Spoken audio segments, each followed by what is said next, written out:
Ladies and gentlemen, boys and girls, welcome to the BDMA channel where we cover combat sports of all kinds. Today's going to be a quick, striking study in cadence delivery. This is something, and I think people think I'm a curmudgeon, but I use my own nomenclature at times, not because I dislike talking points in general, but if I feel they're misleading, then I may change up a tad. So oftentimes, a double tap is called striking on the downbeat. And being the pretentious musician that I am, etc., I tend to not like that terminology because I don't think it's accurate.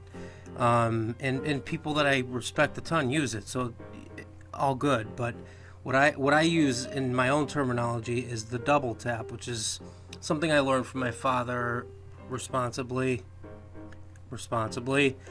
at the firing range. And it's with a semi-automatic pistol, it's just a way to layer your shots, similar to how you would layer your punches by changing your cadence rather. So I did a little type up. The double tap is a responsible firearms term used to explain layering one strike atop another, normally punches, and often referenced as hitting on the downbeat. As a musician, I think it's a tad misleading. So, famously, Connor with a 3-2 on Seaver before he finished him off. And here's an example of controlled pairing. And think of all of this as in terms of a jab cross, for example. Up, on sights.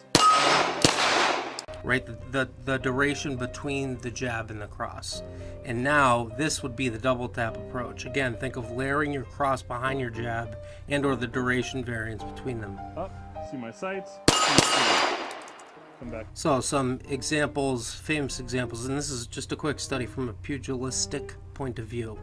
The way that this fight changed between Diaz and Connor was him layering his 2 behind his 1, although it was more like a 3, in the same way that Manel Cap hurt his opponent Saturday, in the same way that Chuck Liddell got Tito on the ropes. These are all examples of the double tap. So essentially, if a 1-2, a jab cross is normally jab cross. Instead, it would be jab cross. You want to put it right behind. You're changing the cadence so they don't see it coming. And if the first strike lands, see there from that angle, you can really tell how much damage that did and the off time of it. What I found interesting about Manel here was the way that he ended up finishing precisely as Chuck did. But if you're, so think of it this way, if you connect on the first strike, right, then you're certainly going to do more damage with the second strike because you've already started the rattling process within the brain, which leads to a knockout or at least something close to it. Beautiful finish by Manel, by the way, Saturday. People were saying, are you disappointed you didn't cover him? It's like, no, I'm going to cover him anyway. So just a quick study on the double tap. It's something I reference, and I want to start making some of these short studies more often on terminology and the theory behind them. Okay, thanks for watching. Cheers.